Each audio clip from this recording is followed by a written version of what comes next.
Yes, I have had personal experience in a religious cult, and no, it's not Chad Daybell, so do not try to clip me right now.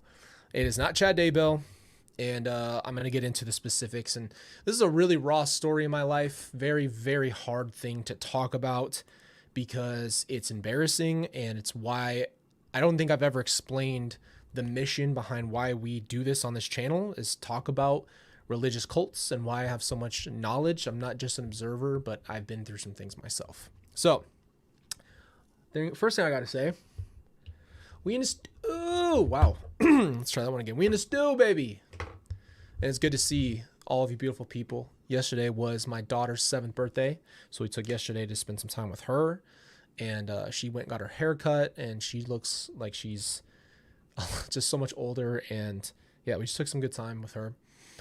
So today, I really want to get into this topic because our conversations as of late have really obviously revolved around these things, these themes. And you know what? It comes in all forms, shapes, and sizes. And there's a reason why I'm so passionate about these cults. So back when I moved home from Rexburg, okay, I was obviously really lost and I was going through so much, you know, and it was not fun, not a fun time. It was really the peak of before the trials and just the sitting feeling of like surviving, right? You know, I had gotten a lot heavier, so I had a physical toll to me. I was just a shell of a human, I felt like. And this was when all those breakthroughs came through, like you're living in a graveyard and you know, a bunch of parts of my life that were just there. And so, yeah, this is why I'm so passionate, and this is why we talk about this stuff all the time. So back in, I want to say this has to be 21. There was a life coach. I'm going to keep the names out of this. There was a life coach, and she was basically a life coach and Christian mixed. And that was kind of what I wanted at the time. Obviously, if you're going to get advice and you already are a believer, you're going to want your, you know, coach to have similar values as you, and you want your coach to carry themselves a certain way. And if it's easier when you can bring God into it. So, you know, she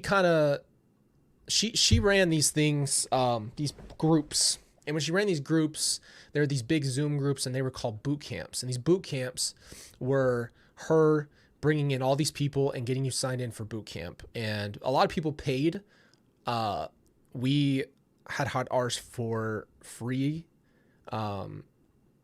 first time. So luckily, like financially, we just didn't even have anything financially to really give. And so this is where it was like, oh, here's this person that we just wanted to heal. So I'm going to start by saying this is where it all started, is the desire to heal. And this is where I think a lot of people get brought into these cults, is a genuine desire to do the right thing and a genuine desire from a part of your life. So I got into boot camp with her, and we're going over scriptures, and everything starts as usual, as normal.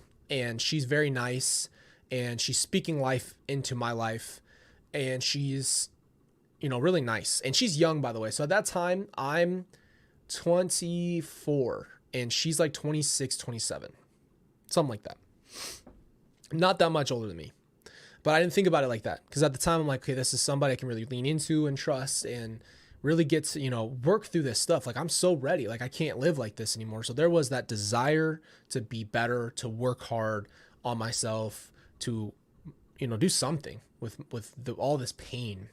And so I got into the boot camp. I'm going through it, and, you know, progressively she's kind of picking certain people out that she likes. And it just happened to be me and a few other people, different ages. And we were in this relationship with her where she kind of made us feel more special. And throughout the boot camp, there's these moments where we'll stay on after for hours, and she'd speak life into people. And so she would tell us things about ourselves, and some of the stuff was really accurate,